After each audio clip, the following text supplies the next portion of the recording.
Well, good morning and welcome to Tuesdays with the Pilgrim as we continue reading Harold Bell Wright's book, The Shepherd of the Hills, with chapters 21 and 22. Chapter 21, God's Gold. The troubled night passed. The shepherd arose to see the sky above the eastern rim of the hollow glowing with the first soft light of a new day. Away over Compton Ridge, one last pale star hung, caught in the upper branches of a dead pine. Not a leaf of the forest stirred. In awe the man watched the miracle of the morning as the glowing colors touched cloud after cloud until the whole sky was aflame and the star was gone. Again he seemed to hear, faint and far away, the roar and surge of the troubled sea. With face uplifted he cried aloud, "O God, my Father, I ask thee not for the things that men deem great. I covet not wealth, nor honor, nor ease, only peace. Only that I may live free from those who do not understand. Only that I may in some measure make atonement, that I may win pardon. O drive me not from this haven into the world again." Again, came back from the cliffs on the other side of the clearing, and as the echo died away in the silent woods, a bush on top of the cliff stirred in the breathless air, stirred and was still again. Somewhere up on Dewey a crow croaked hoarsely to his mate. A cow on the range bawled loudly, and the sheep in the corral chorused in answer. Re-entering the cabin, the old man quickly built a fire, then taking the bucket went to the spring for water. He must prepare his breakfast. Coming back with a brimming pail, he placed it on the bench and was turning to the cupboard when he noticed on the table a small oblong package. "Mr. Matthews must have left it last night," he thought. "Strange that I didn't see it before." Picking up the package, he found it was quite heavy, and to his amazement saw that it was addressed to himself in a strange, cramped printing, such letters as a child would make. He ripped open the covering and read in the same crude writing, "This stuff is for you to give to the Matthews and Jim Lane, but don't tell anyone where you got it. And don't try to find out where it come from either, or you'll wish you hadn't. You needn't be afraid, it's good money all right." The package contained gold pieces of various denominations. With a low exclamation, the shepherd let the parcel slip, and the money fell in a shining heap on the floor. He stood as in a dream, looking from the gold to the letter in his hand. Then going to the door, he gazed long and searchingly in every direction. Nothing unusual met his eye. Turning back into the cabin again, he caught up the letter he had written and stepped to the fireplace, an expression of relief on his face. But with his hand outstretched toward the flames, he paused, the letter still in his grasp, while the expression of relief gave way to a look of fear. "The bank," he muttered. "The robbery." The shining pieces on the floor seemed to glisten mockingly.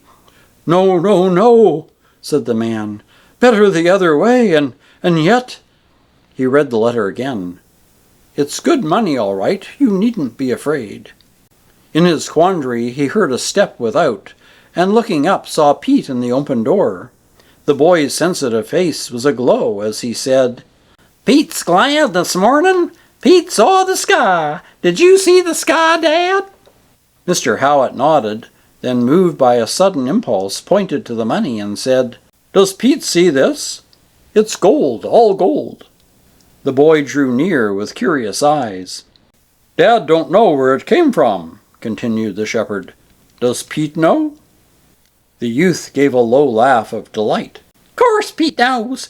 Pete went up on Dewey this morning, way up on the old signal tree, and course he took me with him. The sky was all soft and silvery, and the clouds were plumb full of gold. Just like that there." He pointed to the coins on the floor. "Didn't Dad see? Some of it must have spilled out." "Ah, yes, that was God's gold," said the older man softly. The lad touched his friend on the arm, and with the other hand pointed to the glittering heap on the floor. "Pete says that there's God's gold too. And Pete, he knows." The man started and looked at the boy in wonder. "But why should it come to me at such a time as this?" he muttered. "'Cause you're the shepherd of Mutton Hollow," Pete says. "Don't be scared, Dad. Pete knows. It's sure God's gold." The shepherd turned to the fireplace and dropped the letter he had written upon the leaping flames. Chapter 22. A Letter from Ollie Stewart.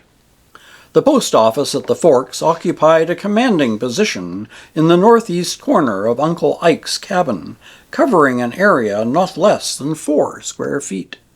The fittings were in excellent taste, and the equipment fully adequate to the needs of the service.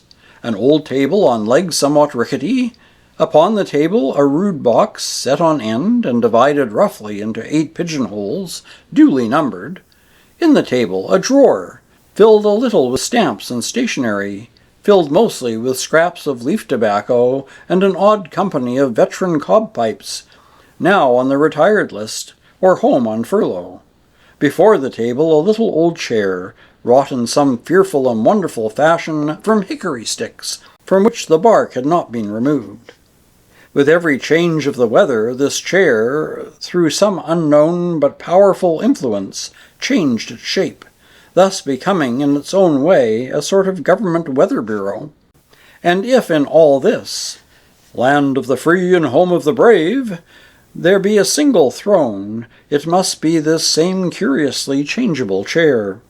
In spite of, or perhaps because of, its strange powers, the weird piece of furniture managed to make itself so felt that it was religiously approved by every native who called at the Forks. Not the wildest hillbilly of them all dared to occupy for a moment this seat of Uncle Sam's representative. Here Uncle Ike reigned supreme over his 4-foot square government property, and you may be very sure that the mighty mysterious thing known as the government lost none of its might and nothing of its mystery at the hands of its worthy official. Uncle Ike left the group in front of the cabin and hurriedly entered the office, seated himself upon his throne. A tall, thin, slowly moving mule brought to before a certain tree with the grace and dignity of an ocean liner coming into her slip. Zeke Wheeler dismounted, and with the saddle mail pouch over his arm, stalked solemnly across the yard and into the house, his spurs clinking on the gravel and rattling over the floor. Following the mail carrier, the group of mountaineers entered, and with Uncle Ike's entire family, took their places at a respectful distance from the holy place of mystery and might in the northeast corner of the room. The postmaster, with a key attached by a small chain to one corner of the table, unlocked the flap pouch and drew forth the contents. 5 papers, 3 letters, and 1 postal card. The empty pouch was kicked contemptuously beneath the table. The papers were tossed to the side. All eyes were fixed on the little bundle of first-class matter. In a breathless silence, the official cut the string. The silence was broken. "By thunders, Mary Liz Jolly'll sure be glad to get that there letter. Her man's been gone nigh unto 3 months now, and ain't wrote but once. That was when he was in Mayville. I see he's down in the nation now, at the Auburn, sending Mary Liz some money, I reckon. By thunders, it's about time, what? James Creelman, Esquire. Well, that burned me up. Jim done wrote to that there house in Chicago more than 3 weeks ago. About a watch they been a-selling for $4, by thunders. They'd sure answer me quicker than that, ere they'd hear turkey. What? I done told Jim it was only a blamed old $4 house anyhow."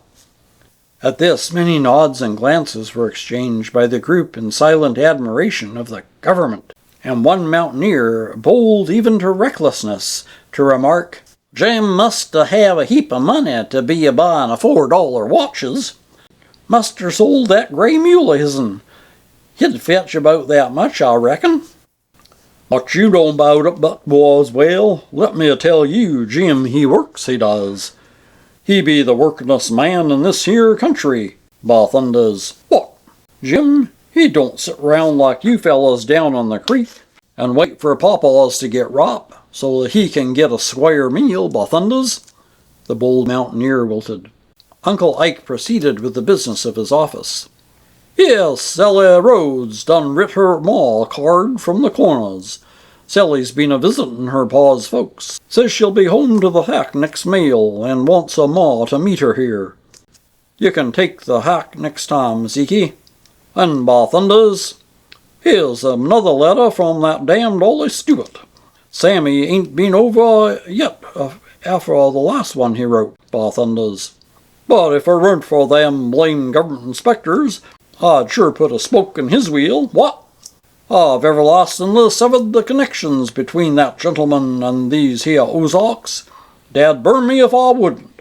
He'd better take one of them newfangled women in the city where he has gone to, and not come back here for one of our girls. I don't believe Sammy care much, nohow, by thunders. What? The official tossed the letter into a pigeonhole beside its neglected mate, with a gesture that fully expressed the opinion of the entire community regarding Mr. Stewart and his intentions towards Miss Lane. Sammy got the letters the next day, and read them over and over as she rode slowly through the sweet-smelling woods. The last one told her that Ollie was coming home on a visit. "Thursday, that's the day after tomorrow," she said aloud. Then she read the letter again. It was a very different letter from those Ollie had written when he first left the woods. Most of all, it was different in that indefinable something by which a man reveals his place in life in the letters he writes, no less than in the words he speaks or the clothing he wears. As Sammy rode slowly through the pinery down the narrow Fall Creek valley, she was thinking of these things seriously. The girl had been in a way conscious of the gradual change in Ollie's life, as it had been revealed in his letters, but she had failed to connect that change with her lover.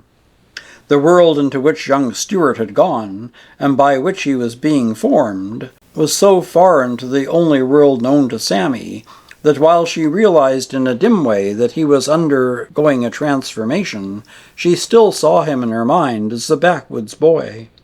With the announcement of his return, and the thought that she would soon meet him face to face, it burst upon her suddenly that her lover was a stranger.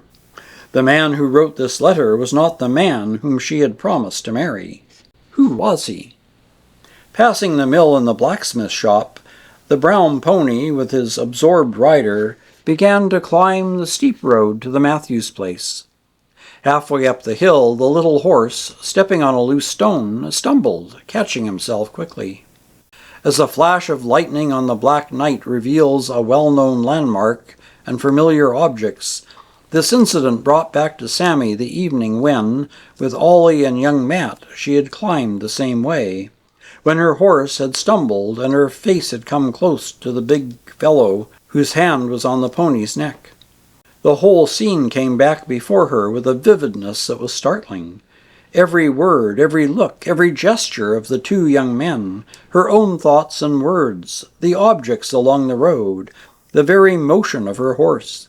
She seemed to be actually living again those moments of the past. But more than this, she seemed not only to live again the incidents of that evening, but in some strange way to possess the faculty of analyzing and passing judgment upon her own thoughts and words. Great changes had come to Sammy, too, since that night when her lover had said goodbye. And now, in her deeper life, the young woman felt a curious sense of shame, as she saw how trivial were the things that had influenced her to become Ollie's promised wife. She blushed as she recalled the motives that had sent her to the shepherd with the request that he teach her to be a fine lady. Coming out on top of the ridge, Brownie stopped of his own accord, and the girl saw again the figure of a young giant, standing in the level rays of the setting sun, with his great arms outstretched, saying, "I reckon I was built to live in these hills. I don't guess you'd better count on me ever being more than I am." Sammy realized suddenly that the question was no longer whether Ollie would be ashamed of her. It was quite a different question indeed. And that's the end of Chapter 22. We'll continue next week with Chapter 23, Ollie Comes Home. Until then, take care, stay safe, and God bless.